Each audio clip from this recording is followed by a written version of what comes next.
I once stayed with my best friend at his grandparents' house, while the grandparents were visiting their other property for 6 months. At the time, we were two 20-year-old men who were happy to get this huge house to ourselves rent-free. The house itself was super old and creepy, especially at night. The grandparents had separate bedrooms as they had been together for over 50 years and enjoyed having their own space. The grandma's bedroom was downstairs, while the grandpa's room was upstairs on the other corner of the house. I stayed downstairs in my grandma's room, and my friend stayed in my grandpa's room.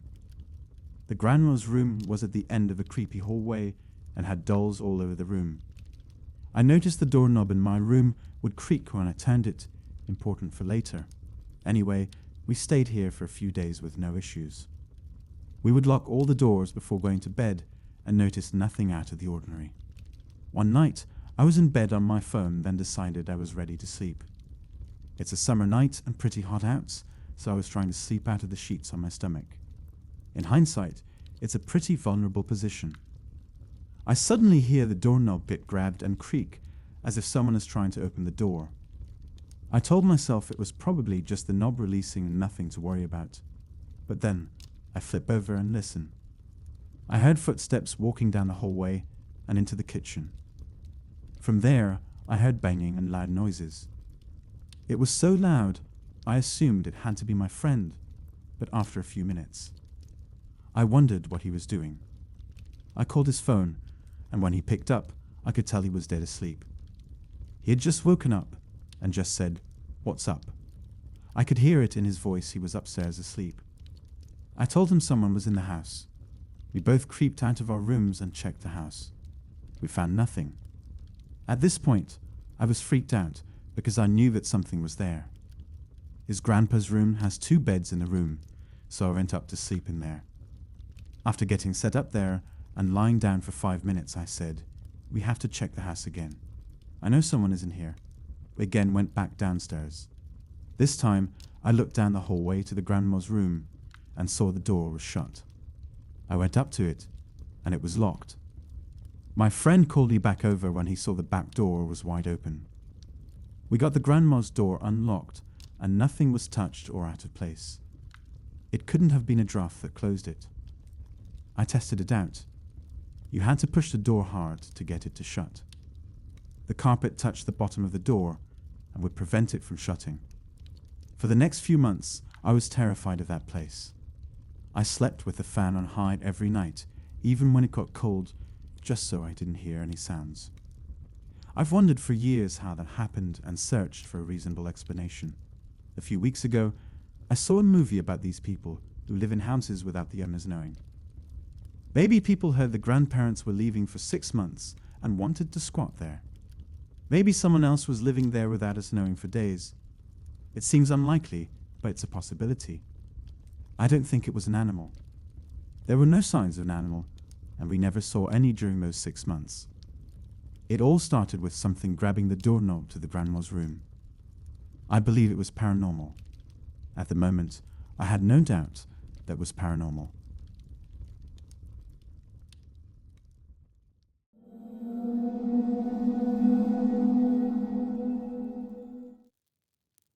I work overnight at a 24-hour diner.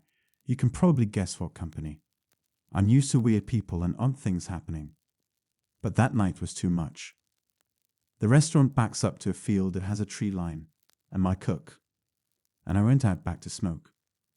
We could hear someone yelling in the distance, but we get a lot of homeless people who come through town that usually are harmless. So we just shrugged it off as weird and went back inside. Later, I came out again to smoke and throw away some trash in the dumpster that was next to the field. It was stupid to go over to it, but I hadn't had him again. As I'm walking away from the dumpster, I hear, "Hey, come here. Hey, come here." It was much closer than when we had heard him yelling the first time. I went inside and got my co-worker who owns a car with a spotlight on it. We shined it out into the field, which again is not smart, and we admit that. But we couldn't see where he was, but he kept saying, "Hey girl, come here." I called the cops by this point because it was just too fucking weird. As soon as I get off the phone with him, he comes walking out of the field. He's an older man wearing a tan trench coat and my coworker, and a customer ran back inside because this Jew was hauling ass across the parking lot. He started to come towards the door, and I called the cops again. My cook cut him off and told him he needed to go. The man was acting erratically, yelling at my cook and saying, "I will end your life next time I see you, fucker." He kept moving his jacket by his waist like he was flashing a weapon, but I couldn't see anything from inside. Cops get him down the road, and an officer came by and said the guy is homeless and not mentally stable. No shit. We told them everything that happened, and my cook pressed charges on him. The officer told us that there wasn't anything they could do, and he wouldn't give her his name, so they let him go. Ended it with, "Oh, by the way, he's known to carry a knife in his waistband. Call us if you need us, bye." He came back, again hauling ass across the neighboring parking lot and back into the field. We could hear him screaming, yelling, "Hey, come here," again and again. We got busy when the bars closed and haven't heard him yelling since, but I know he's still back there because I had caught him sleeping behind the dumpster before.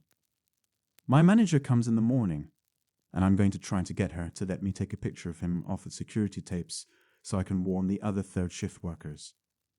The field that he's camping out in also backs up to a middle school, but the cops said, again, there was nothing they could do. Hopefully he moves on and leaves us alone, or the cops can get him on something where no one gets hurt.